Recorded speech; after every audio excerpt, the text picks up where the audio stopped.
so fucking badass, man. Oh, there they are. Hey. I'm joined here by Joe Shelley, There we go. the game director for Diablo 4, and then I have Joseph Pipora, who's the associate thanks for game 5 subs. director of Diablo 4. Obviously, this is our, like I said, our first live stream here, That's right. live at Blizzard right now that we're doing for live Diablo in the 4. cave. Live in the cave. We're yeah. here.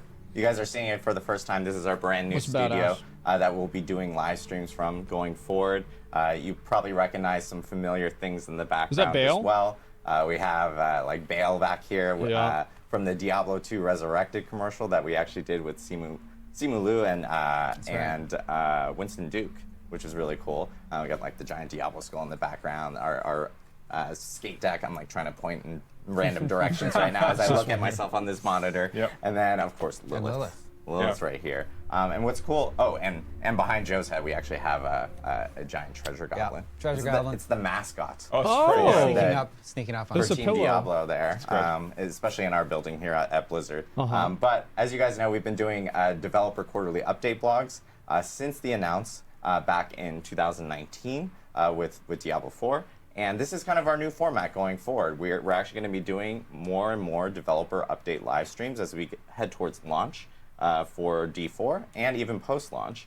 But this gives us the opportunity of being able to connect with the community, hear from the devs straight from them through a fun format like live stream. So please excuse our mistakes and slip-ups. I promise you we'll have them. That's the best part about doing live streams and so forth. Yep, it started The live muted. part. The live part, exactly. Blizzard live but letter, at the yeah. same time, what's great about these is that you guys will be able to hear more and more from the developers behind the scenes and hear their stories about how they are working on the game and what they're working on. So in future live streams, we'll have more information and more details about Diablo 4 before we head into launch. But yeah, I know we have a lot of stuff that we actually did announce over When's the the beta? past week. And Joe, I think it would be like a great opportunity for us to kind of dive in and kind of talk more about like what's occurred over the past couple weeks. Yeah, the past couple weeks have been, really the culmination of the past year of getting the game, getting all the content into the game, testing the game. We've had test after test this year, internal tests, the closed beta endgame test, which was, we wanted to test our endgame to make sure that we have a chance to tune it and polish it before launch. Yeah. Better to test it before As early as launch. possible, right? Including the previews, the press previews that we did. Some of the press got to play and community got to play a little bit before the Game Awards. And then, of course, we had the Game Awards moment. I didn't want one, by the way. Really capped off the year and brought in. We had the Monks take over the Game Awards. They're in LA. We had. I saw that. Yeah. That wonderful opening where It's so my first everything impressions got could be with dark you and, guys. you sort of had a little bit No, I of really mystery mean it. about what was going to happen, and then of course Halsey performing. Yeah, the Halsey moment was Oh, that's cool. amazing. And this image was so cool. This is Yeah. actually a picture she ended up taking right before the Game Awards performance, holding the Diablo skull. It's incredibly iconic in terms of how it was. Oh, it looks Yeah. fantastic. Yeah. I had no idea she was such a huge Diablo fan. I mean, I love how it mirrors this statue of Lilith holding the Diablo. Oh, I never yeah, even and thought she of is a that. huge Diablo fan. She said her first Diablo game was actually D2. So it's pretty cool to be working with her and having her perform her song Lilith there at the Game Awards and having that cool moment is as we badass. led into the reveal of the trailer and of No, I course bet it's true. A lot of people the played big it. announcements at the Game Awards being the release date for Diablo 4, which is we can finally say That's right. which Yeah, is it's like June June. 6, Yeah, yeah. 2023. And during that announcement, we 6/6. also ended up opening up pre-orders for the game, and we have multiple different versions for people to pre-order online or on the Xbox Store or on PlayStation Store. Yep. But we've also gotten some questions regarding the actual different versions, and I think we want to just kind of like go through a few of them so we can kind of detail out exactly what people will end up getting for each of the different versions of the game. I know that the first version, obviously, the standard edition of the game itself. Does that come with the If you end game? up pre-ordering any copy of the game, you do get early access to open beta. Yeah, so Okay. it doesn't matter what version of the game you get. as Oh, long as so if as you long as pre-order, you get you're early next- access to to beta. open beta. Exactly. And Holy pre-ordering the shit. standard version of the game, comes with benefits in it itself of like within Diablo 3, Carrier Diablo wings, Immortals, yeah. and cosmetics. And of course, it comes with the a mount in D4. Nice. And I think one of the coolest things is this World of Warcraft mount. And I have is to give really a huge cool. shout out to the WoW team I want here. this in WoW, too. They absolutely killed it. I've been using this around Valdraxis myself while Yeah. playing Dragonflight. It just looks so cool. And it does come with the pre-ordering the game in itself. And if you get pre-order PC, you actually get it now. And if you pre-order on console, you'll end up getting it at launch with console when you can link your That's cool. Battle.net accounts. Yeah, and that mount is based on a Valdraxis? character in Diablo 4. Hey, it's live. Spoilers. Hey, yo, it's live. But yeah, we won't spoil everything. But yes, it most definitely is. And then there is the digital deluxe wow. version Yeah, he of does. the I game. follow his Twitter, he does. And we also have an ultimate version of the game. But with the digital deluxe version of the game, you do actually get early access to the launch of the game, which is really awesome. And it ends up coming with an additional mount in D4. And Oh. of course, it also does come with the battle pass in itself, the premium battle pass for the game. And Wow. I know we have an image here for the ultimate version of the game as well, which this? comes, with the emote. Oh, That's right, the wings this of one. the wings emote, which will allow you to have Inarius wings in the game, show them off in town. with the Nah, emote, his were way the emote longer. Yeah, and we've gotten It's too some short. questions from the community that we wanted to talk about regarding the at least with the premium battle pass itself. Oh, fuck, we're gonna talk about because this I again? think there's questions related to Oh, my pricing what the God. battle pass is going to be. It is going to be $10 in US dollars in in-game currency value for the premium battle pass. So you Okay. get that included with the digital deluxe and the ultimate version. The ultimate version does come with like the tier skips and so forth. But then, and there's also questions related to early access Yeah. for the digital deluxe and the ultimate version, because I think some people were wanting to know, like, oh, does that come with with early access? Does that mean I have like a massive leg up on people? And I know you guys wanted to talk about that a little bit more. Yeah, so I think there are two points there. One is getting early access to the game's release that you get through the deluxe version or the ultimate edition.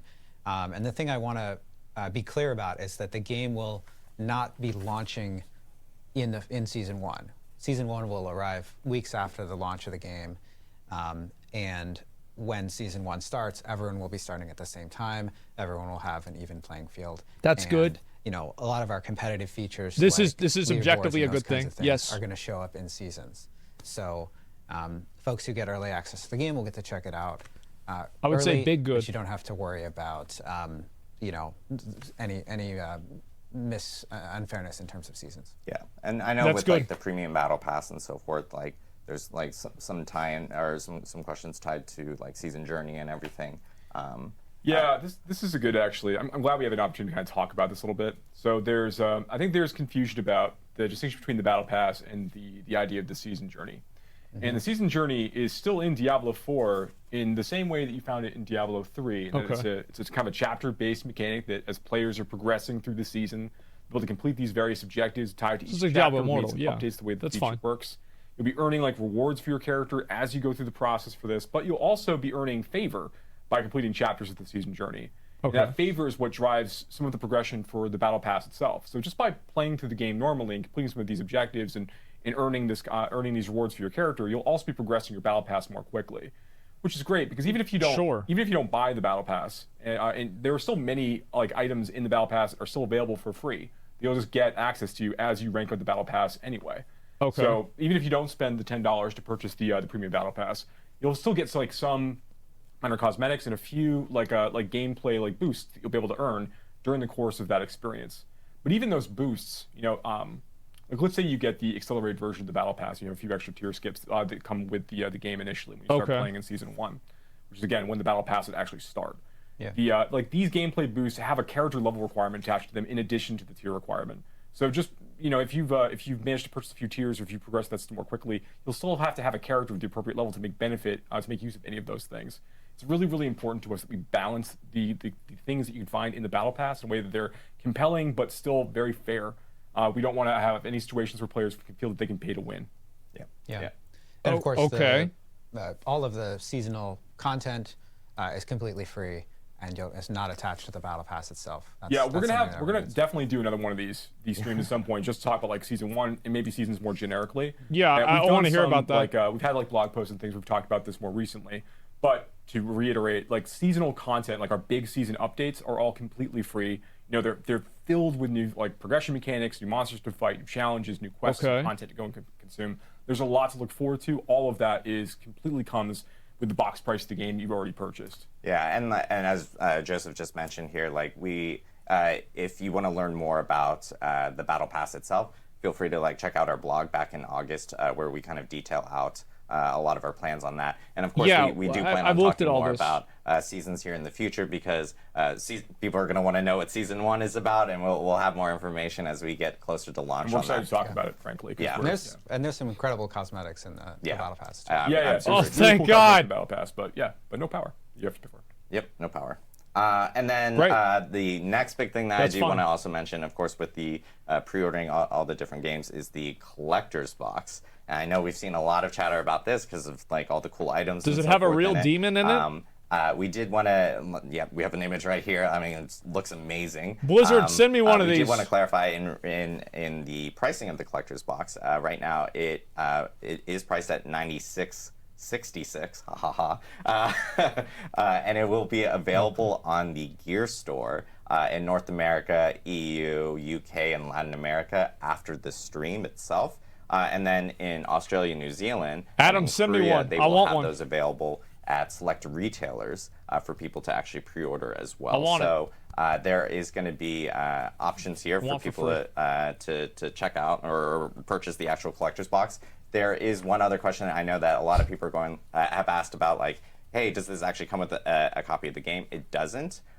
This is just a collector's box of all the items that are inside, like collectible items that people would want related to D4. I think that's weird. They should include the game. A little bit of flexibility too, because you can actually end up getting a standard version of the game and a collector's box if you prefer, or you can get the ultimate version. Yeah, of they the should game just and give the people a collector's box, so standard you can version. kind of mix and match depending on exactly what you specifically want for your own needs, because you may be like wanting all the collectible items, and as opposed to all the digital items or so from that end. But what's even cooler is that we actually have a collector's box here. Yeah. You do? Okay, let's see it. So How we big do want is to it? show it off for the first time. Look at this. Yeah, this thing is thing is- massive. And then you This open thing it from is the middle, right? So we're gonna go through a few of the items here. This right here obviously is the box with like the gates of hell opening up. So you and open the actually- We're trying to Yes, adjust it for the cameras to make sure people can really see. Exactly. Professional hand models here. Oh Everyone. yeah, clearly we're very good at this in particular. But it's really neat in that like even like it just opens up like the gates. Yeah, and sure. I think there's a plan to do more, have like Correct, more of yeah. an unboxing video. We're gonna show off some items here, but then after the stream, we are most definitely hoping you guys actually check out the Diablo YouTube channel, because the Diablo YouTube channel itself is gonna have a full unboxing of all the items and give you like a little bit of a closer look and details and so forth. But Just we give me do one. want to show off what we can I'll here do it. for sure. Yeah. So the first thing we have is like one of these prints. Right? Correct. Yeah, well, there's 2 different prints that actually come, or actually I guess almost 3 different prints that do come with the collector's box in itself. Right. Of course, some people may be familiar with some of this concept art that we've actually shown off in the past, and now this you'll is have your cool. own map prints of those. And then we have another one down here. I think for $100 they here. should include the game. Like, there's no reason not to. Loving couple. Seems Yeah, odd. it's the happy couple, right? The Inarius Lilith combo here of the concept art between both of them. Inarius in chains there. Yes. Again, so cool. We'll look at these characters this way. And then we have There's the like things. There's things. yeah, we have the Horadrim pen as well, which is really cool. And you can be like Tyrael now. I guess Tyrael now in the story. So I put that on. Yeah, this is so cool because we had to build the Horadric. The Horadrim are a key part of the story of Diablo 4, and so we needed to design a symbol that appeared in game that was really iconic and part of a symbol of their order. Yeah.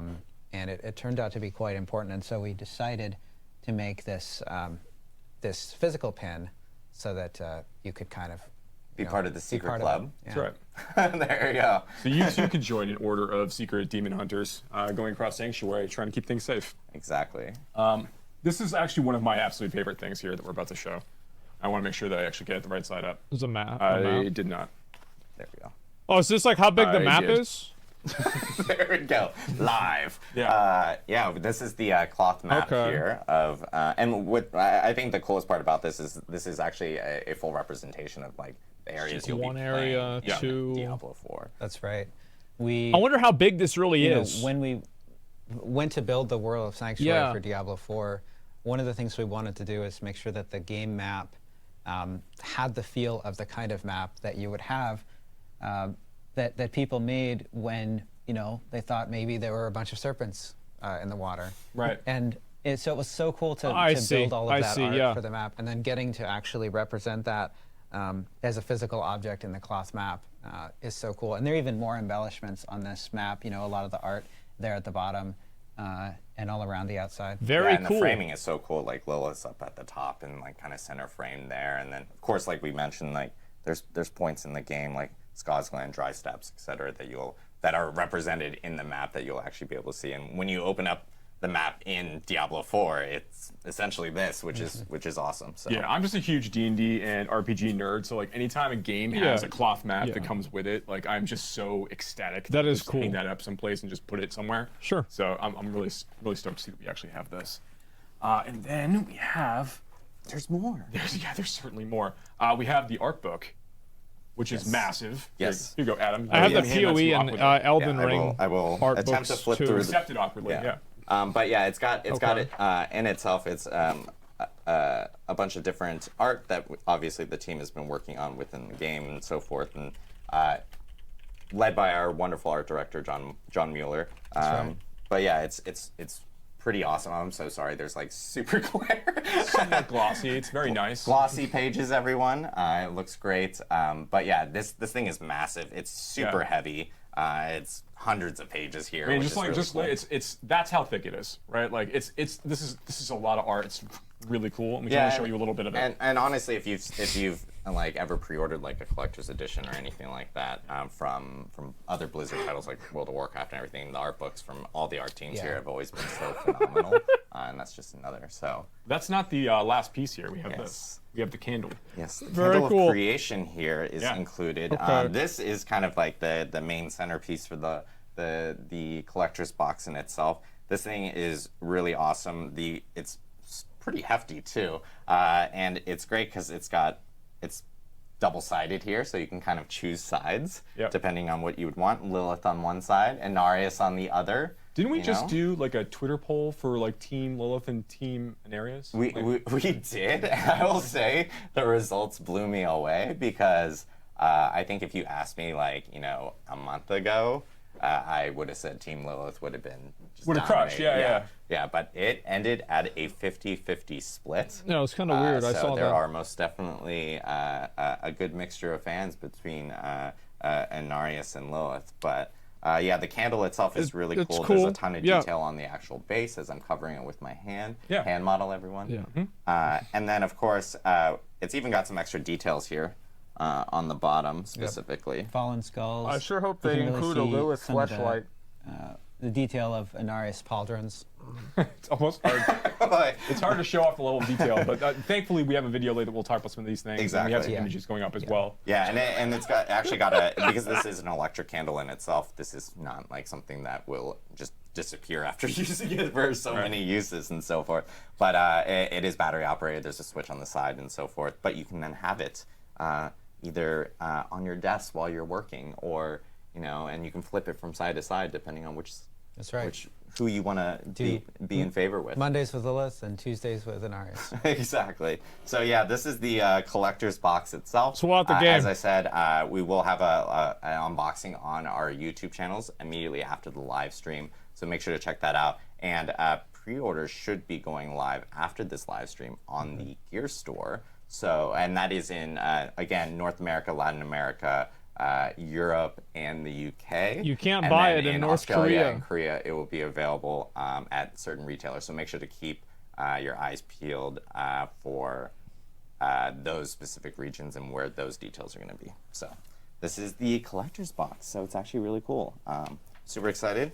I'm sad I'm not going to be able to like immediately run over and Don't you and fucking end pre-order this now. it itself because I'm Okay, there's a gotta do stack this? of I gotta do papers. That's this. only the first paper. But we actually Okay. have a lot of other things to talk Thank about, God. as you guys Okay. know from the Game Awards and what Here you we probably go. saw in the beginning of the live stream. Speaking of which, I do want to apologize for our counter. It clearly looks like Belial has gotten to our counter at the beginning of the live stream. It was moving a little slow. Lord of Lies most definitely has taken advantage of it. But we did start perfectly on time. But at the Game Awards, we did reveal the new cinematic for Diablo 4. It's lit. And I think this would be just one more a good refresher, just in case if you're jumping into the live stream now, or if you haven't thank God. Now taken I a can look talk at about and it for a seen minute. a million times. But let's take another look at the Anarius and Are we gonna Anarius have? and Lilith. Are they gonna have a live reaction? Oh no, never mind. Okay, I'm gonna turn it down a bit because we've seen this. Okay, so, all right, bro, if somebody spends $100 on a bunch of this bullshit, like, just give them at least the base version of the game. Like, what do you lose at that point? Like, just give them the base version of the game. It's not a big deal. They just gave you fucking a Benjamin. Like, just do it. It's not a big deal. Who cares? It's a digital key. How many people are gonna buy this? It's not like, what do you think? Like, oh, if we give all the digital keys away, we're gonna make so much more money, or we're gonna lose so much more money on like server space for these people. No. I think it's a silly decision. And they don't even need to give you the high-end version, but at least the base version of the game should come with the. This is really cool.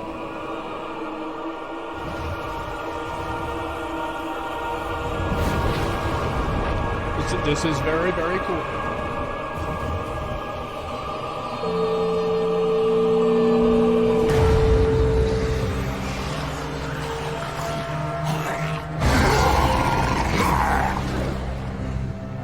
May we fight true in his holy name. This is very cool.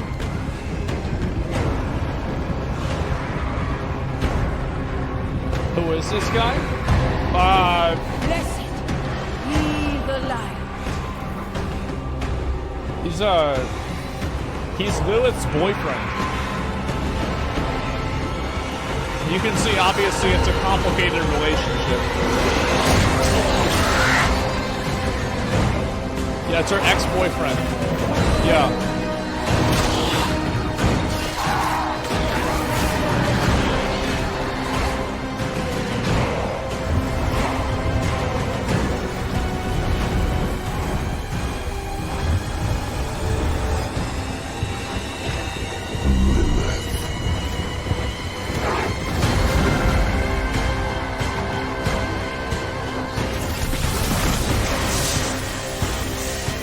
I do think this is one of the coolest trailers they've made.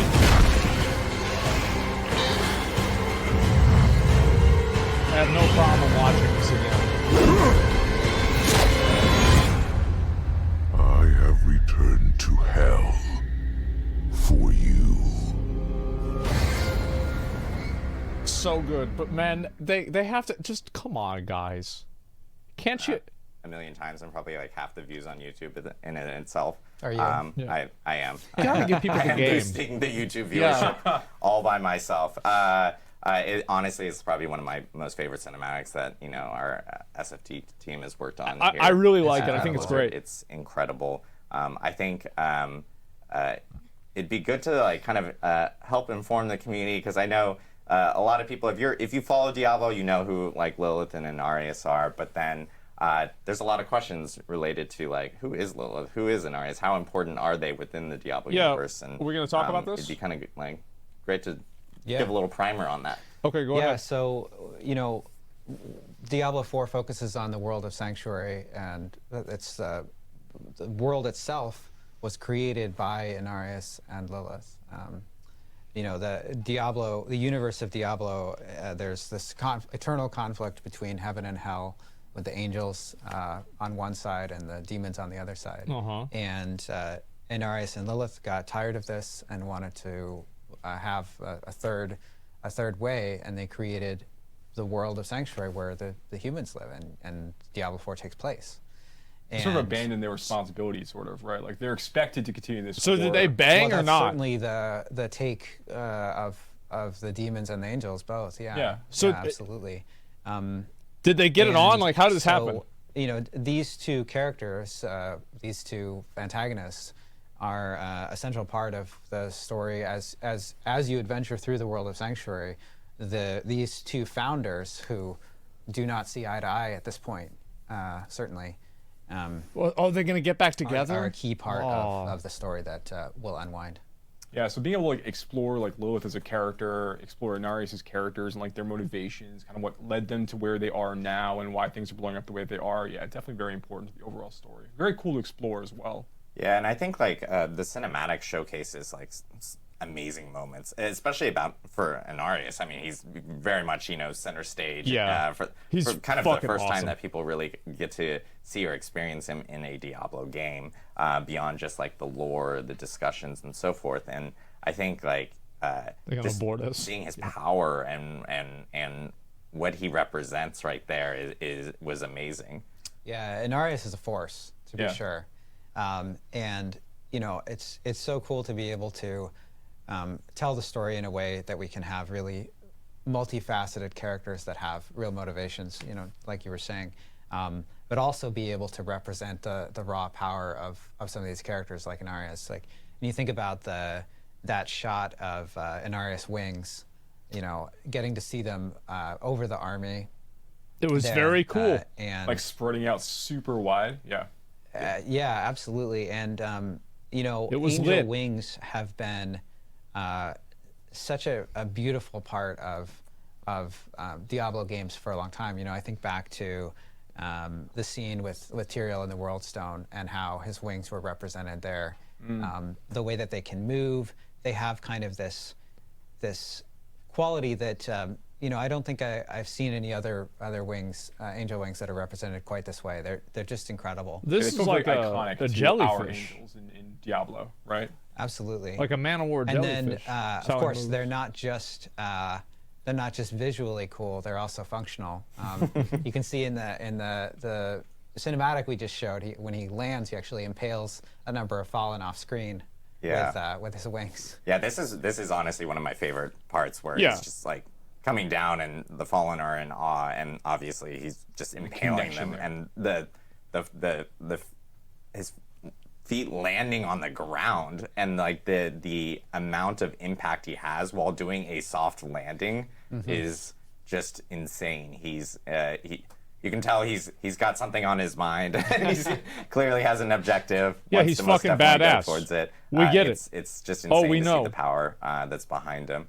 And I think one of my other favorite moments is the kind of the pulse he sends out that like completely brightens up hell. All the fallen are essentially like blinded by it, but it's got this unique sound to it, and like a little bit of like fun Diablo lore is that, like, you know, angels in Diablo are beings of light, and the sound and like the resonance are all tuned to the crystal arch, and it's almost like you're hearing his unique sound that he actually sends out, which just causes all the fallen to, you know, immediately move off and be scared of like his power and what he brings.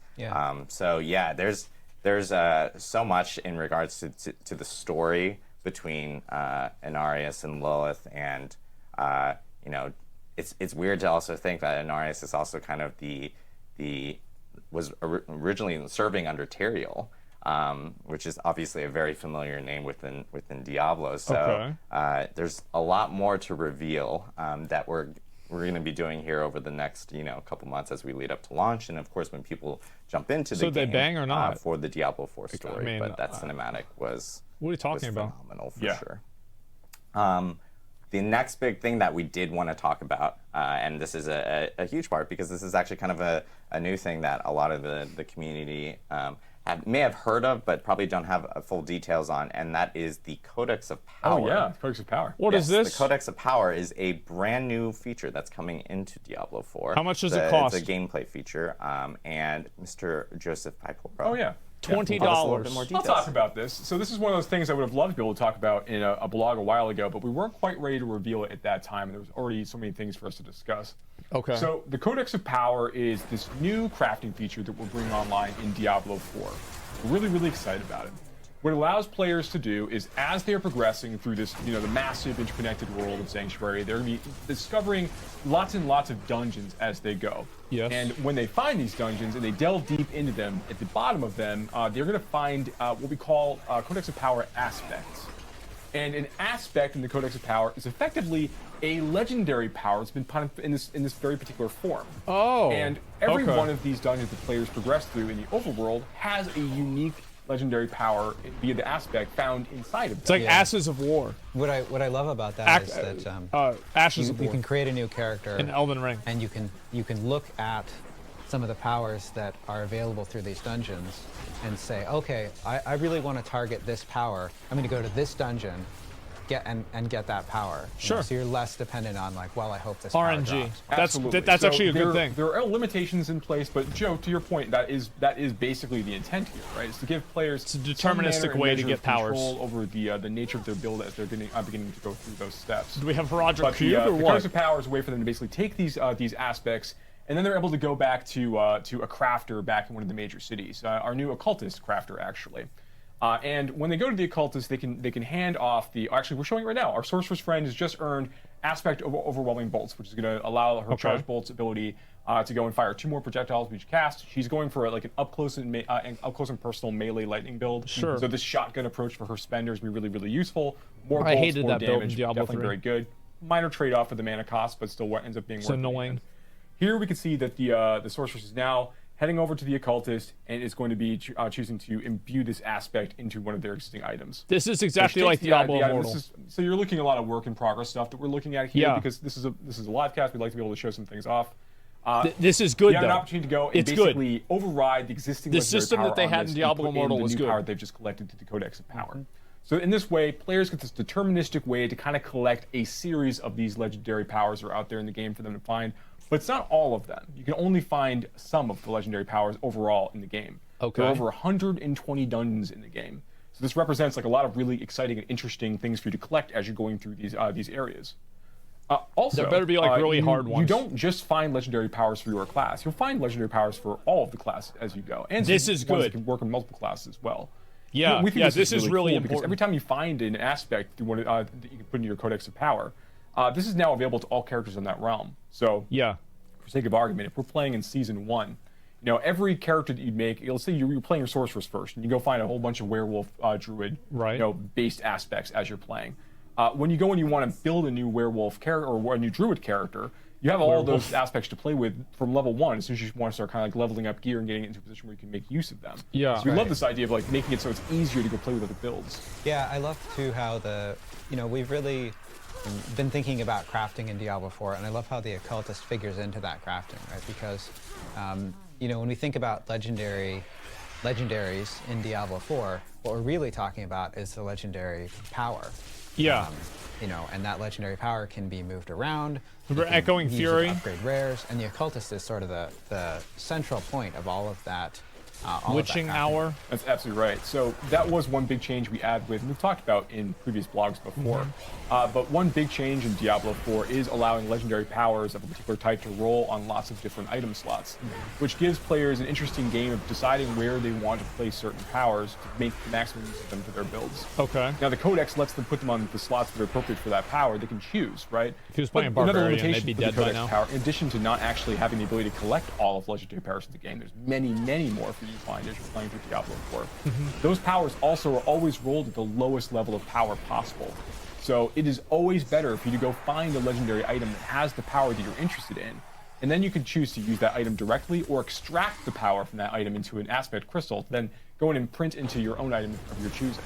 So those legendary items you find out in the world are always going to end up being more powerful as a general rule. Yeah, I really like the idea that like no matter what, like finding stuff is still going to lead to like potentially the best opportunity of getting the most amount of power, but you still have the customization ability of being able to, you know what, I found this power, I would still like to use it. I'll have to play this to know if it's good or not. And I don't know that within the Codex of Power, and you still can. Yeah, that's one of the things that's great about it. Exactly to that point is that you can have, let's say that you are leveling up and you get a legendary power that you really love, and you start to sort of make your build around it. With the Codex of Power, you can acquire new gear, and in fact through essences as well.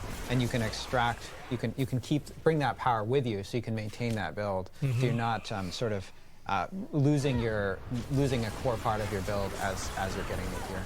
Yeah, and the fun thing about this is that we do want players, as they're beginning to go through their class phase, they're making their skill tree selections, they're going deeper and deeper into this, they're making their fun choices. Yeah. We do want them to be able to still want to chase certain other powers. Like, for example, for this, like, kind of like melee-focused lightning build, the player here is participating in right now, like, there are other powers that they really, really want for this build. Like, there's a lightning bolt legendary, it's going to allow lightning warp legendary, it's going to allow them to have the spear basically orbit around them as part of combat, which, as you can see, would be awesome when they're teleporting into packs we had of this in monsters, Diablo trying to 3. deal damage when they're up and close and personal.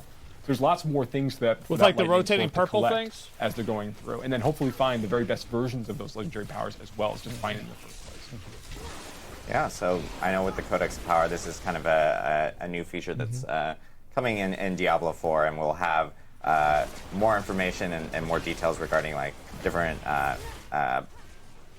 parts of the Codex of Power and what the different powers you can end up finding and so forth to imbue onto actual weapons or gear in general here in the future. Plus other mechanics and other systems that I know people have been talking about and wanting to know more about here in the future. But I did want to leave some time for some Q&A because I know we've had a lot of different questions that we've seen pop over the community. Is the game pay to win? Especially in the last week with all the announcements that we've actually You're gonna have flying mounts related to Diablo 4. And so I wanted to make sure that we spent some time on those. So we did collect a lot of these questions through different community channels. Is Ragnaros going to be in hell? Some of our forums on like D3, D2R, where people are posting about Diablo 4 there, to Reddit. Some of our these questions actually came from like social media or even our content creators that actually do focus in on Diablo. So let's kind of like jump into a few of these specific questions if we can. So first one we have is like, what learnings did you guys apply from other Diablo games to Diablo 4? They learned they could make Diablo pay to win with Immortal, and now this game's going to be pay to win. When you think about the history of the Diablo 100%, guys. IP of all the games that have come, what we wanted to do is capture the things that players loved about each of those entries in the series. Okay. And when you think about, so we really thought about how Diablo 1 really established sort of this tone of, I never played Diablo Gothic horror, this really dark tone that was quite different from other things that you would see at the time. And we wanted to carry that forward and recapture that in Diablo 4. Great. And then when we look again, what do players love and hold close to their hearts in Diablo 2? And we really wanted to capture that essence of having systems that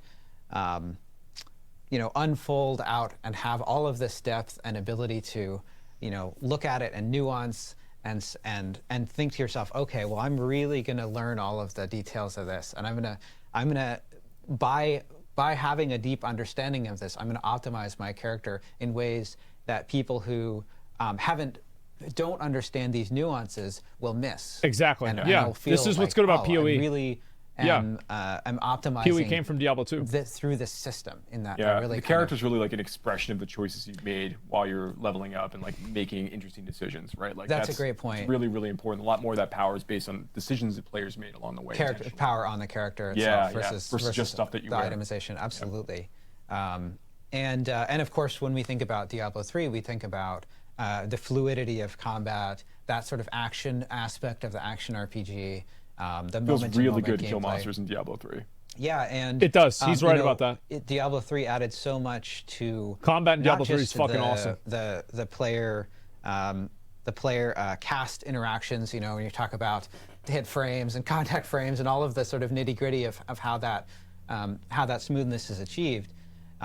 but also the effects on the monsters exploding, various ways that monsters can die, death kits, all of those kinds of things. And we wanted to make sure that we represented that in Diablo 4 and even at a grander scale. I mean, if you can't behead a fallen, then what are we even doing here? Exactly.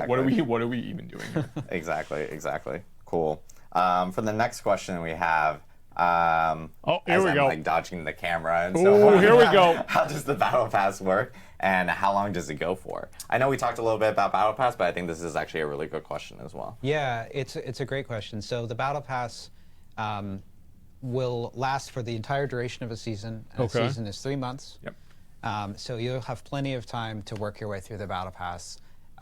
Active players are going to have no problem with that. You're not going to run out of time. Yeah, and you'll be earning progress, like I mentioned before, by completing content in the season journey, but also just by like killing monsters, going through dungeons, completing quests. Like everything you do is be slowly earning progress towards your. It's going to be like Diablo Immortal. Yeah, and I know that. Diablo we Immortal talked is about season fine. journey Like with that. beforehand and so forth. And with that, again, that's just an opportunity for people who even don't have the Battle Pass will still have an opportunity of actually going through a season journey similar to what they kind of experienced with Diablo 3 and earning things and so forth from that specific moment as well. Oh, I want to call it one more thing because I think there's another question here that sometimes is kind of asked, which is like, how long am I expected to play in order to progress through the Battle Pass? And that's like close to between 75 hours ish. Like it's in that kind of realm for the most part. And this is important because we don't want you to think you hear that there's a Battle Pass that's going to last for 3 months. Am I expected to play every single day for 4 hours for 3 months? That's not how this works. We really want people to engage with it at a pace that is appropriate to you, and so that you get the time necessary to really go through the whole thing. 3 days. Cool. That's not that much. Next question that we have here is, when does the first season of Diablo 4 actually start? That's right. So like we'll be able to share more details about the exact dates of when the season starts, along with more details about the first season, what kind of exciting things you're going to get to see coming soon. But the key thing to know is that the game will launch in a preseason mode. Yes. And the season will start some weeks after that. Yeah, so it's like, wow. So for those that do end up pre-ordering, again, on the Digital Deluxe or the Ultimate version, and they have the early access period, your early access will be within the preseason, so it's not an opportunity to get a leg up over other people in regards to that first season for Diablo 4. Yeah, I really want to make sure people have time to really play through and enjoy the campaign and see all this content before they get ready to start fresh in season 1. Exactly. Next question. If I want to play Diablo 4 on PC and console, do I need to purchase the game for each platform? Yes, so you do need to purchase the game for each platform that you want to play on. Correct. But all of your progression, you can play between platforms, and all of your progression is cross-platform as well. Yeah, and just to reiterate as well is that if you do buy the premium Battle Pass for PC and you also play on Xbox, for instance, your Battle Pass does carry over because it is part of your Battle.net account. So I mean, they already you'll end up it. progressing both on whichever platform that you actually do play on. You don't need to purchase a Battle Pass for each specific platform. I mean, if I was going to say, if they don't have the tech, yeah, it's okay. Xbox and on PC. That's right. Cool. Will familiar Diablo items be returning to Diablo 4? There's no way they're not going to have They will. Joe, I think you have some. Yeah, I mean, there are a ton that are returning. Yeah. There's Shaco's coming back. Wind Force is coming back. Grandfather's coming back. There's Mage Fist is coming back. And these are unique items. Right? Right? Yeah, I'm sorry. Oh yeah, so that's a really good call out. So there are legendary items we talked a little bit before that have really particular powers, and then there are unique items that are much more powerful than legendary items are. Now legendary powers can show up on any slot. Unique items come with a pretty fixed loadout of types of affixes that could appear in that thing, and then what the special power is tied to the unique item on its own. And they're really they're difficult to find. They're really rare.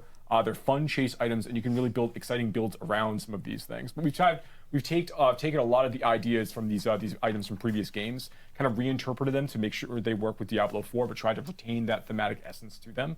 It's been an exciting challenge for the team to kind of go after and try to bring in. I see that. Yeah, we have a ton. Diablo items returning. And fan favorites. And a lot of new things too. So there's a mixture of both, but you will see some returning favorites. Yeah. Awesome. Cool.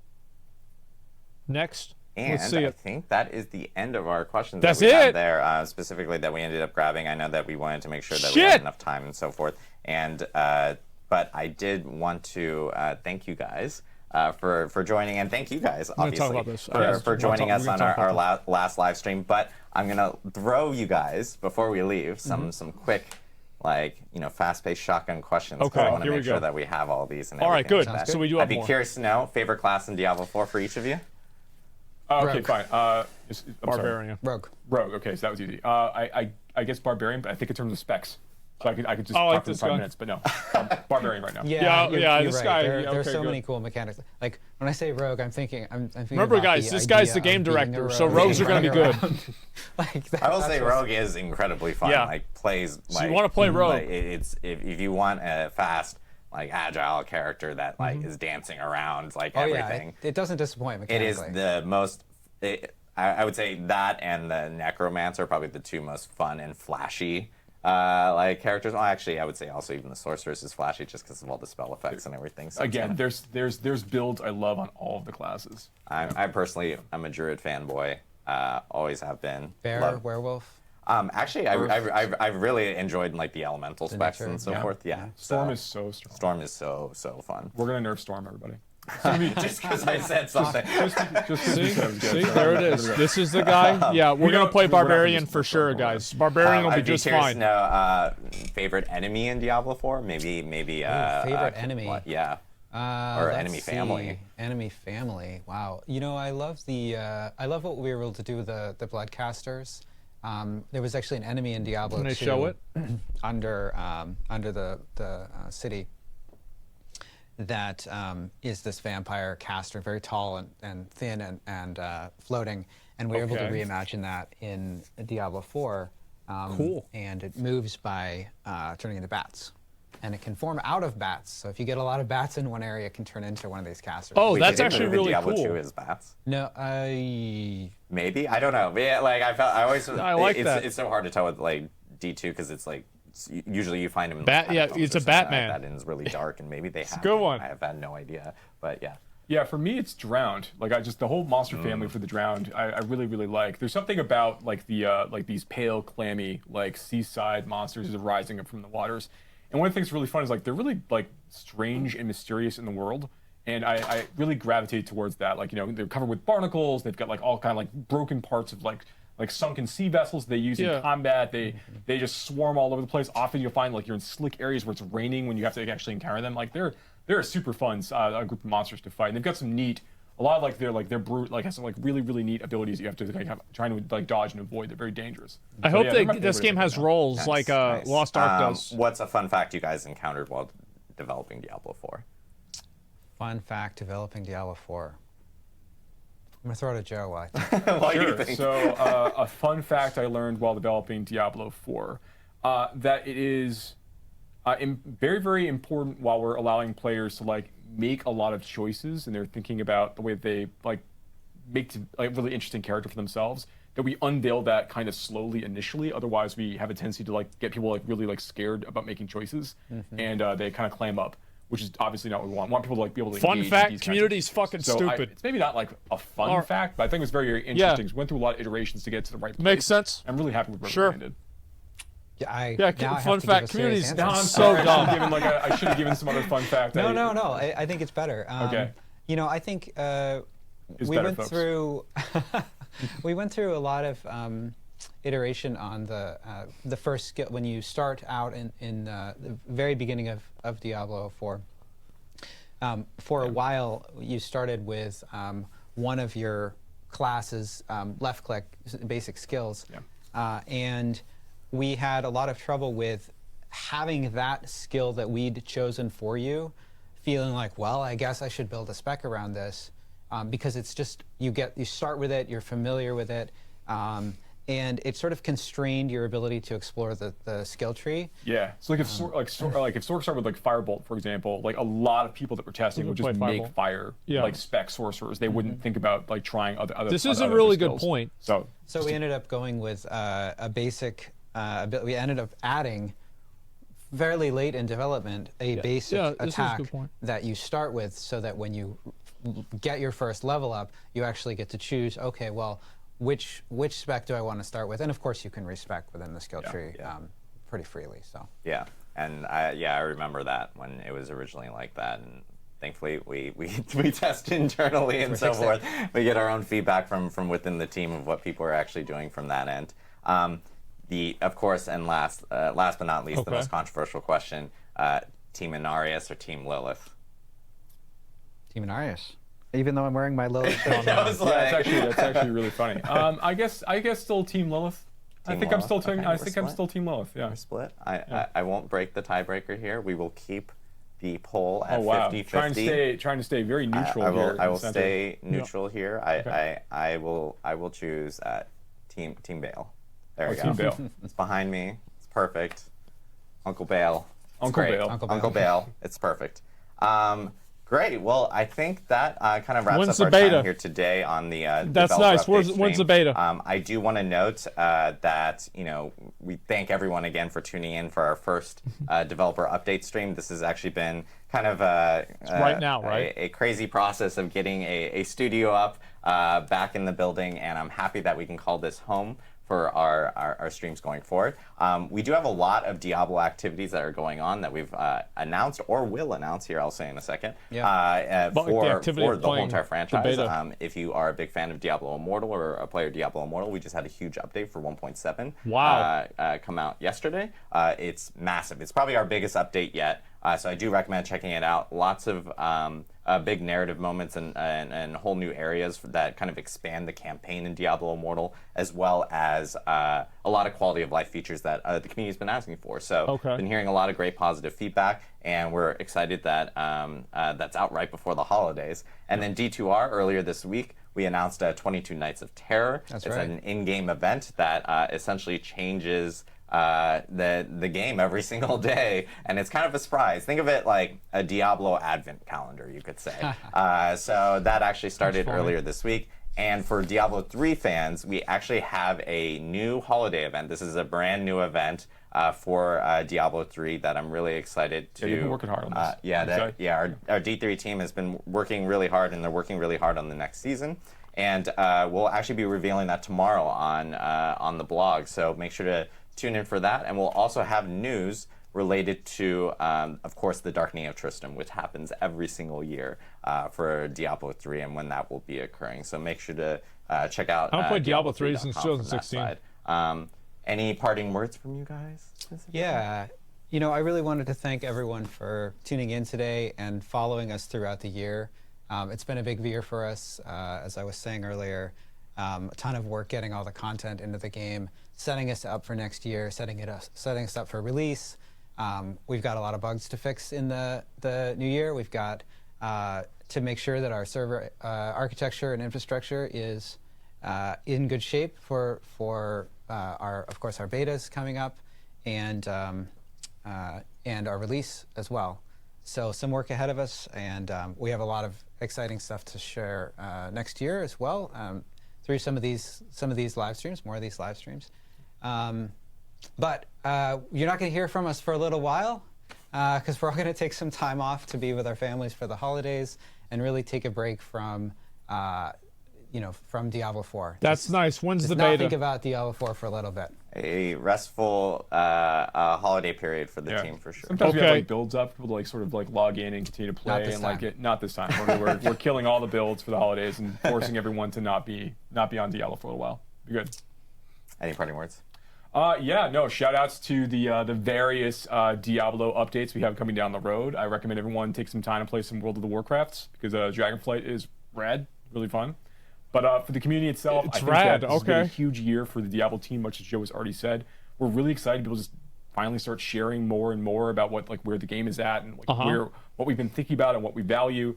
It's been awesome talking to press. I really can't wait to just keep this conversation going. I think this is going to be the best thing for everybody. Great idea. Come on, Allcraft. To be able to get this feedback and hear the sorts of things that you're interested in, and also to make sure that we're regularly talking to you, so you know what to expect and you know what we're where our heads are at.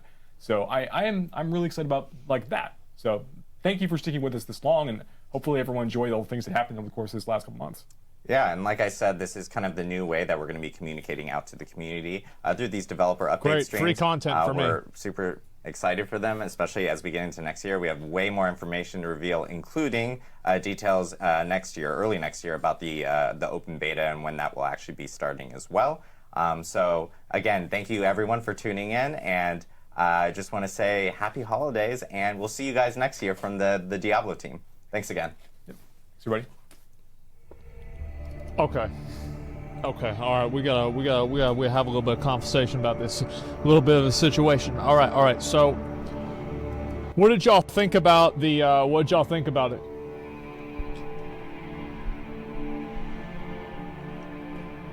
Yeah, it was terrible. I mean, I don't think it was that big of a deal. I mean, like, it seemed okay. I mean, it wasn't really a lot. I feel like they basically just went live to talk about that box, which is like, that's fine. You want to talk about the box, it's okay. I feel like if you buy a $100 fucking box for Diablo 4, they should at least give you the fucking game, man. At least give them the base game. I'm not saying like, oh, they should get like the fucking elite version of the game with all the good stuff on it and everything like that. No. I don't think so. I think all they need to do is just give people the base version of the game. I think that's all they need to do, man. Yeah, what's this here? No elite is proper? Yeah, it's just like, it should come with the base version.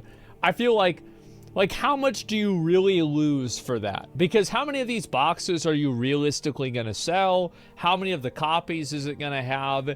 I just think that anybody who goes to a store and they buy a box with all the Diablo 4 stuff in it, and then it doesn't have the game, bro, I think that's weird. I do. I think it's a bit weird. And it would be so much better if that was not the case. That's so whack. Yeah, I think it is. I don't know why it is a why it's a thing. I don't know. Almost feels like false advertising too. It does feel that way. I don't think it is, but it does feel that way. It feels like if you how hard is it to just put a code in the box that you can put in on the game? Also, with them having to sell a console version and a PC version, I don't know how, this is probably some kind of fucking accounting problem or a merchandising problem, but it does kind of suck that you have to buy two versions of the same game to play it on PC and console. And it would make sense if it was an offline game. But if you can connect the two accounts, why is it not possible that you can't just oh hey, log into effectively a Battle.net account on your PlayStation 5 and then just play Diablo 4? Every game is that way? Yeah, I guess every game is that way. I guess consoles have to make money, and this is just how it is, right? I mean, I get it, but it is disappointing. Yeah, Sony wants... I think that's really what it is. It's it's probably not even their decision with that. It's just Sony and the other, console manufacturers, they want to make money off of it too. So that's just what happens. Besides this, though, I do want to say that I think the box should 100% be... Let me see if they refresh it. No, they haven't done it. They should 100 make that box... have the game in it. That's the main thing. You guys can think about a couple of questions and stuff for us to talk about with this. I'd use the bathroom, and then I'll be right back. The base version of the beta game? Yeah, exactly. And I'd like to have that. And it would be nice if... I just think it'd just be better. Just a sec. Big disappointment that's not cross-platform. I thought it was, but you had to buy it. Is it... Can you not play cross-platform, or is it that you have to buy two games if you want to play cross-platform? It's cross-play and cross-platform? Okay, there we go. So I will say, obviously, with the Chris Metzen stuff. Now, this is something that obviously I haven't really had a chance to talk about because it happened at the exact same time. Chris Metzen is coming back to World of Warcraft. He's actually, I can't believe it. I'm fucking amazed. But yes, Chris Metzen, he is the guy that was the creator of a lot of the universes in WoW, a lot of the characters in the game that you guys know and love. All of those characters are all pretty much made by Chris Metzen. or at least like he was one of the main minds behind them, right? It's the voice of Thrall, voice of Malfurion, this kind of stuff. So definitely a good thing, and I'm really glad to see this. I'm super happy to see Metzen coming back. I just think it's awesome. Yeah, I mean, like, he was the guy that would hype everybody up at BlizzCon, and honestly, like, Blizzard has had a lot of W's recently. I made a tweet about this, and some people were not happy about it, but I mean, Chris Metzen is coming back, Diablo 4 is coming out, it seems to be relatively good. They haven't flipped the script on, like, you know, oh, things being pay to win or something like that. Dragonflight is fun. Everything is going pretty well, I would say. Yeah, Overwatch 2 is out. We'll see whenever the actual content for Overwatch 2 is out. But, you know, like, right now, it's just, like, the multiplayer. Overwatch 2 is because it has a lot of PvE content. Besides that, I mean, obviously, every other game has the other stuff. It's not that big of a deal. You can crossplay, but for PlayStation bought their game, they can only receive Battle Pass rewards through PlayStation. It's the same for Genshin Impact. That sounds stupid, but it's probably not Blizzard's fault if it's the same for other games as well. It is what it is. Overwatch 2 is a store update. Overwatch 2 is pretty fun, though. Overwatch 2 is a flop. I played Overwatch 2 a pretty good amount of time, probably put like 200 hours into it. I would say that I had fun for most of that time. I also got mad a lot, but I think Overwatch 2 is a good game, and I played it more than I played Overwatch 1, and I enjoyed it more than I enjoyed Overwatch 1. I think it's a better game. Yeah, did I play Hearthstone? No, I didn't. Why Genshin mentioned? Well, the reason why is because he's saying that, like, the Battle Pass for Genshin is the same thing. So it implies that there's some sort of, like, limitation based off of, like, it being on PlayStation, rather than it being a decision by the developers, right? Because, like, there's two different developers the same thing happens for. But I don't really know. I mean, maybe that's not true, and it's just two examples of them doing it wrong.